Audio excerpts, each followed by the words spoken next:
the holy sites of today. I'm Kathy Penicha, and what was the first thing we did today? Well, we went to the Judea desert and had communion, and How did you like that? Did you feel different having? it was different. You could see all the hills and the small oasis, and there was a camel making noises in the background, but smiling around. That was funny. I've never had a camel during this. But it was nice. Yeah. And then we had 30 minutes of silence in the desert when you had to find a spot on your own, go off, and I found a nice shady spot because I didn't want to be in the sun for 30 minutes. And took pictures and just felt like time was passing, and I just really felt the presence of Jesus there. I pictured him walking like across the land because I was just watching the horizon or the mountains, and I had pictured him walking, just crazy. Yeah. Crazy feeling. 48 times the amount of time we spent there was just one day of that desert. We spent 40 days of temptation there. That's hard. I was sweating as it was. So. Yeah. And then I rode a camel. That was fun. I thought they were going to be soft, but they were really hard. I'm like, oh, that's hard. Yeah, I bargained a few bracelets off the You bargained? I bargained too. I got a necklace for $12. That was $12 for $8.50. Feel really good about myself. What else did we do? Well, Oh, we climbed up a big mountain. Or, what do you call it, you know? well, we were going to the monastery, and we got to the front door, and we knocked and knocked, and they called for the monk, but the monk was really angry, stubborn monk. He wanted water, and he didn't have any. And no, he wanted us to go back down, get water, and then he'd let us in for 5 minutes. Yeah. No. So the stubborn monk was kind of upsetting, but it was worth it. You never see a mad monk. I didn't see him actually. I I heard him. He was pretty mad. And then we climbed back down and had orange juice. That was delicious. Thank you, Chris. And the whole ride there, all the way to the Dead Sea, I had to go to the bathroom. That's true. They're like 10 more minutes, 15, 5. I needed to go too, but I was quiet and saying it. Oh. So then we ate lunch, and we discovered how the scrolls were found in caves from the Dead Sea Scrolls. And shortly after that, we went to go float in the Dead Sea, and once we got to the beach, I realized I lost my wallet. Oh. And that upset me, so I didn't want to go in. And then after everyone was already out there having fun, I was like, well, everything in the wallet's replaceable anyways, pretty much. I'm not going to let it bring me down. Yeah. I didn't lose my wallet, but it was really fun. Sorry.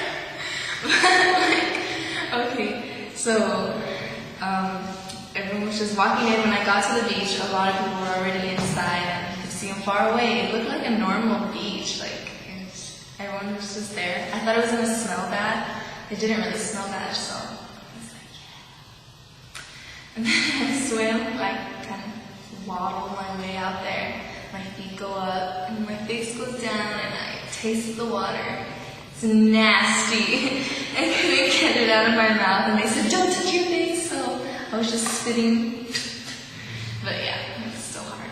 Yeah, I covered myself in mud, and I put mud all over my face and started tasting, and I was like, ew. I felt mud right here, and then and it dripped into my eye, and I was like, I didn't know what to do.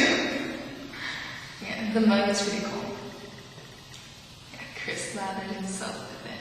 Oh. And then from there, we went It's a long day. I can't believe this is all in one day. We went to dinner. We came back first. We came back to St. George's and washed up, and then we went to The tents. yeah, the tents. Tents. Yeah, he was really nice, David. And we got shown these caves that people actually had to live in because they weren't allowed to have permits to build new buildings, much less the tents that they had at the Tents of the Nations. I believe that's what it's called. And